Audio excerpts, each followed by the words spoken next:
അതുകൊണ്ടാണ് എന്നാലും നമ്മളൊക്കെ എത്ര വലുതായാലും നമ്മളുടെ നമ്മളൊക്കെ നമ്മുടെ ഉമ്മാക്ക് ചെറിയ കുട്ടികളാണ്. ആ സ്നേഹത്തിന് എന്ത് പകരം നൽകും? പ്രത്യേകിച്ച് വിദേശത്ത് പോകുമ്പോ നിങ്ങൾ കേൾക്കാറില്ലേ, ഉമ്മ എന്താ ചോദിക്കുക, നീ എപ്പോഴാ വരുന്നത് അല്ലേ? ഉമ്മയുടെ ചോദ്യതാണ്, നീ എപ്പോഴാ വരുന്നത്?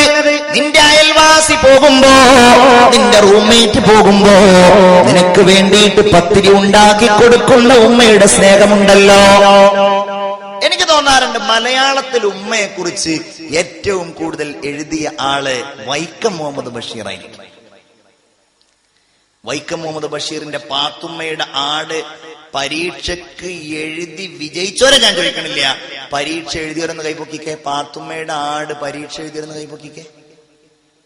ഒരാളെ പാത്തുമ്മയുടെ ആട് പരീക്ഷക്ക് എഴുതിയിട്ടുള്ളൂ, രണ്ടാളായി. ഉണ്ട്, ഇഷ്ടം പോലെ ആൾക്കാരുണ്ട്, എന്നാലും കുറവാട്ടോ. ഒക്കെ ഇംഗ്ലീഷ് മീഡിയം തോന്നുന്നുണ്ടല്ലേ? അതോ 10 എത്തര് ജൈനമ്പന്നെ വിസ വന്ന് പോകലാണോ? അള്ളാഹു സലാമത്താക്കുമാറാവട്ടെ. പാത്തുമ്മയുടെ ആട് ഇപ്പൊ ഉണ്ടോ?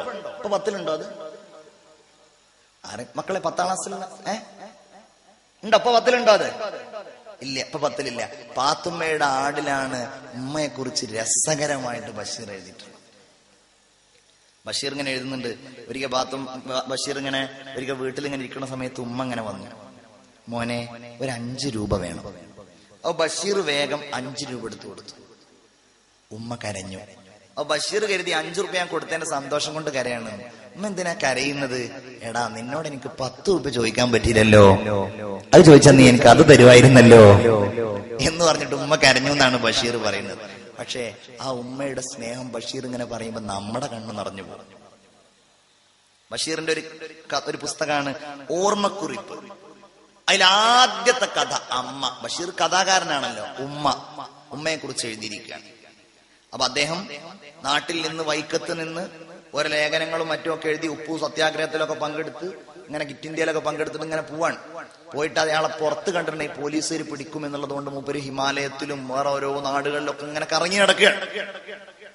അതിനിടയിൽ അതിന്റെ ആദ്യത്തെ വരി ഇങ്ങനെയാണ്: ദൂരെ ഏതോ ദേശത്ത് കഴിയുന്ന മകന് അമ്മ എഴുതുകയാണ്, മകനെ ഞങ്ങൾക്ക് നിന്നെ ഒന്ന് കാണണം.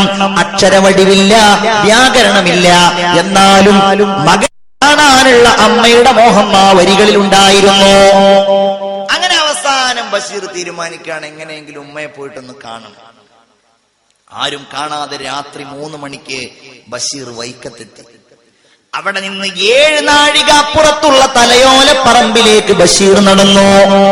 അങ്ങനെ നടന്ന് ബഷീർ തലയോല പറമ്പിലെത്തി. ഇരുട്ടാണ്. അങ്ങനെ എത്തി, വീടിന്റെ പറമ്പിലെത്തി. വീടിന്റെ അടുക്കളയുടെ ഭാഗത്തേക്ക് പോയപ്പോ വാതിൽ പഴുതിലൂടെ ബഷീർ കാണുകയാണ്, വിളക്കും കത്തിച്ചു വെച്ച് ചോറും വിളമ്പി വെച്ച് ഉമ്മ കാത്തിരിക്കുന്നു. ബഷീർ വാതിലിൽ മുട്ടി. ഉമ്മ വാതിൽ തുറന്നു. വെള്ളം കൊടുത്തു പറഞ്ഞു, മോനെ കൈ കഴുക്. മകൻ കൈ കഴുകി. ചോറിങ്ങനെ കഴിക്കുമ്പോ ഉമ്മയോട് ബഷീർ ചോദിച്ചു, ഉമ്മ, ഞാൻ ഇന്ന് വരുമെന്ന് എങ്ങനെയാ നിങ്ങൾ അറിഞ്ഞത്? മോനെ, ഞാൻ ഇന്ന് വരുമെന്ന് കരുതിയിട്ട് ഓരോ ദിവസവും ഇതുപോലെ ഭക്ഷണം വിളമ്പി വെച്ച് നിനക്ക് ഞാൻ കാത്തിരിക്കാറുണ്ട്. ചിന്തിച്ചു നോക്കൂ, അനുഭവമാണ്. ദാറുൽ ഹുദയിൽ ഞാൻ പോകുന്നത് 10ാമത്തെ വയസ്സിലാണ്. അങ്ങനെ 12 കൊല്ലം ദാറുൽ ഹുദയിൽ നിങ്ങളുടെ പരിസരത്തുണ്ടല്ലോ, മലബാർ ചട്ടഞ്ചാലുണ്ടല്ലോ, ദാറുൽ ഹുദയുടെ സ്ഥാപനങ്ങളായ ബഹുമാനപ്പെട്ട മാലിക് ദീനാർ കോളേജ് ഉണ്ടല്ലോ. എന്നതുപോലെ ദാറുൽ ഹുദയിൽ ഞങ്ങൾ പോകുന്നത് 12 കൊല്ലം അവിടെ പഠിച്ചു. ഇടക്കിടക്ക് ഉമ്മയുടെ അടുക്കൽ വന്ന് പറയും, ഉമ്മ ഞാൻ പോരാണ്. പക്ഷെ ഉമ്മ ഒരിക്കലും സമ്മതിക്കാറില്ല. ഓരോ മാസം ഞാൻ ലീവിന് വരുമ്പോഴും എന്റെ ഉമ്മ എനിക്ക് വേണ്ടി വെള്ളമൊലിച്ച ഒരു മിഠായി തരും, ഉറുമ്പരിച്ച ഒരു ഹലുവയുടെ കഷ്ണം തരും. വീട്ടിലേതെങ്കിലും വിരുന്നുകാര് വരുമ്പോ അത് ഉമ്മ നമുക്ക് വേണ്ടി എടുത്തു വെച്ചതാണ്. അതാണ് ഉമ്മയുടെ സ്നേഹം. സ്നേഹക്കാവാണ് ഉമ്മ, സഹനക്കടലാണ്. അല്ലാഹു ഉമ്മാക്ക് പുറത്തു കൊടുക്കുമാറാവട്ടെ. അല്ലാഹുവിന്റെ റസൂല് പറയാണ്, ദഅവത്തുൽ വാലിദത്തി അസ്റഉൽ ഇജാബ. ഉമ്മയുടെ ദുആ വേഗത്തിൽ ഉത്തരം കിട്ടുന്ന ദുആയാണ്. കാരണം ഹിയ അർഹമു മിനൽ അബി, വാപ്പയേക്കാൾ കരുണാവാരിധിയാണ് ഉമ്മ എന്ന് മുഹമ്മദ് മുസ്തഫ. ശരിയല്ലേ? നിങ്ങളാണോ നിങ്ങളുടെ ഭാര്യയാണോ നിങ്ങളുടെ മക്കളോട് വലിയ കാരുണ്യം കാണിക്കുക? ചിന്തിച്ചു നോക്കൂ. ഉദാഹരണം, ഒരു ജ്യേഷ്ഠനും ഒരു അനുജനും ഉണ്ട്. അനുജൻ ഗൾഫിലൊക്കെ പോയി അത്യാവശ്യം സൗകര്യമുണ്ട്. അപ്പൊ പറഞ്ഞ എല്ലാ ഉദാഹരണങ്ങളും അനുജൻ ഗൾഫിൽ പോയിട്ടാണ് ഉഷാറായി തോന്നുന്നുണ്ട്. ഏതായാലും അനുജൻ ഗൾഫിലൊക്കെ പോയിട്ട് വളരെ ഉഷാറായി. ജ്യേഷ്ഠ ഇവിടെ ഇങ്ങനെ നടക്കുകയാണ്. വിസക്ക് 1-2 കൊടുത്തു നോക്കി, എവിടെയും ശരിയായില്ല. വീട്ടിലേക്ക് ഇങ്ങനെ കയറി വരുമ്പോ ഉണ്ടാവും വാപ്പ അവിടെ ഇങ്ങനെ ഇരിക്കുന്നു. അപ്പൊ ഇങ്ങനെ കയറി വരുമ്പോ കടയിൽ കച്ചവടമൊക്കെ നടക്കുന്നില്ലേ? അപ്പൊ കളിയൊക്കെയാണ്. കാരണം കടയിലൊക്കെ ഉച്ചവരെ ഇങ്ങനെ നടന്ന് ചോറ് വയ്ക്കാൻ വേണ്ടി വീട്ടിലേക്ക് ഇങ്ങനെ വരികയാണ്. അങ്ങനെ ചെയ്യണോനെ മണ്ടക്കൊന്ന് കൊടുക്കണം, അത് വേറെ കാര്യം. അങ്ങനെ അങ്ങോട്ട് ചീത്തോടും, ഇങ്ങനെ നടന്നോ. ഇവിടേക്ക് എങ്ങനെ ഭാഷ എനിക്കറിയില്ല, ഞങ്ങളുടെയൊക്കെ നാട്ടിലുള്ള ഭാഷയാണ്. ഇങ്ങനെ നടന്നോ, എന്താടാ നീ ഇങ്ങനെ നടന്നിട്ട്? നിന്റെ അനുജൻ കണ്ടോ പോയിട്ട് എന്തൊക്കെയാണ് അവന് കഴിഞ്ഞ മാസം 5000 രൂപ അയച്ചെന്ന്. വാപ്പാക്ക് ഇനി വല്ലതും വേണമെങ്കിൽ വീണ്ടും എന്നോട് പറയാൻ പറഞ്ഞിരിക്കുകയാണ്. നീ ഇതുവരെ എനിക്കൊരു 10 രൂപ തന്നിട്ടുണ്ടോ? ചീത്ത അങ്ങോട്ട് പറഞ്ഞ് അവനെ ഒലുമ്പുക എന്ന് പറയും. ആകെ അവനങ്ങോട്ട് വേദനിപ്പിച്ച് ഇവൻ കരയണോ കരയണ്ടേ അഭിപ്രായ വ്യത്യാസത്തിലിരുന്നു. ഏതായാലും ഉമ്മ ചോറോടെ വിളമ്പി വെച്ചിട്ടുണ്ട്. ഇങ്ങനെ വിളമ്പി അതിങ്ങനെ കഴിക്കുമ്പോണ്ടാവും ഉമ്മ ഇങ്ങനെ നോക്കുന്നു. ഇവൻ കരയുന്നുണ്ടോ? നിന്റെ ഇടക്ക് പറയും, ഉമ്മ സാരല്ലടാ, വാപ്പ സങ്കടം കൊണ്ട് പറഞ്ഞതല്ലേ എന്ന്. നമ്മൾ കരയണത് ഉമ്മാക്ക് സങ്കടമാണ്. ഉമ്മ കരയണതോ നമുക്കൊട്ട് സങ്കടമല്ല. ഉമ്മാന്റെ കണ്ണീര് നമ്മൾ കാരണത്താൽ വീണാൽ ഗുണം ഉണ്ടാവില്ല.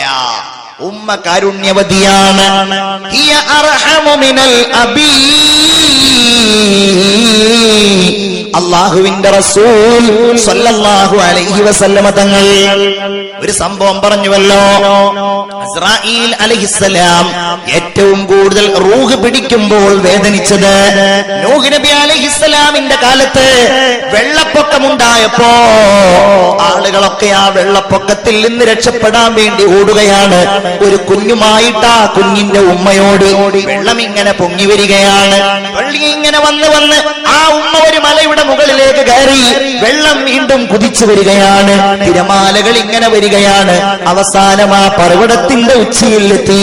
ആ ഉമ്മ ആ കുഞ്ഞിനെ ഇങ്ങനെ മുകളിലേക്ക് പിടിച്ചു. വെള്ളം വീണ്ടും കയറി. അങ്ങനെ കയറി കഴുത്ത് വരെ മൂക്ക് വരെ അവസാനം ആ ഉമ്മയെ മുങ്ങിപ്പോകുന്നത് വരെ ആ കുഞ്ഞിനെ ഇങ്ങനെ പിടിച്ച ആ മരണമാണ്.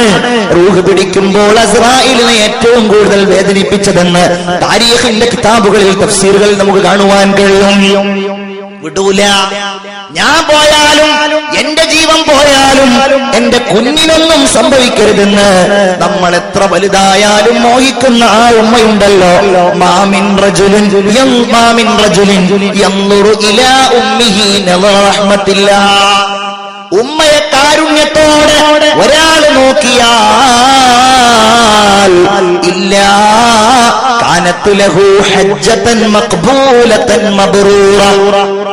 ഏറ്റവും ഗുണം ചെയ്ത ഹജ്ജിന്റെ പ്രതിഫലം അല്ലാഹു അവർക്ക് നൽകുമെന്ന് സയ്യിദുനാ മുഹമ്മദ് മുസ്തഫ.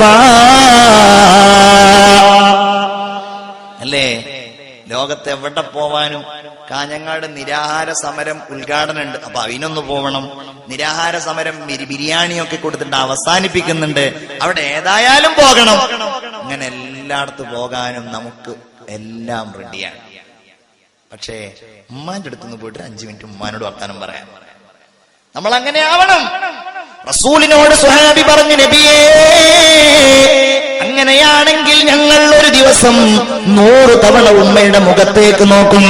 അവിടുന്ന് പറഞ്ഞു, നിങ്ങൾ 1,00,000 തവണ നോക്കിയാൽ അല്ലാഹു അത്യബു അക്സർ. അല്ലാഹു തആല ഉത്തമമായി കൂലി തരാൻ കഴിയുന്ന ആളാണ്. അല്ലാഹു നന്നായി കൂലി തരാൻ കഴിയുന്ന ആളാണ് നബിയുനാ മുഹമ്മദ് മുസ്തഫ. സ്ക്രീനിൽ കൺപ്രസംഗം കാണുന്ന പ്രിയപ്പെട്ട ഉമ്മമാരോടും കൂടിയാ ഞാൻ പറയുന്നത്.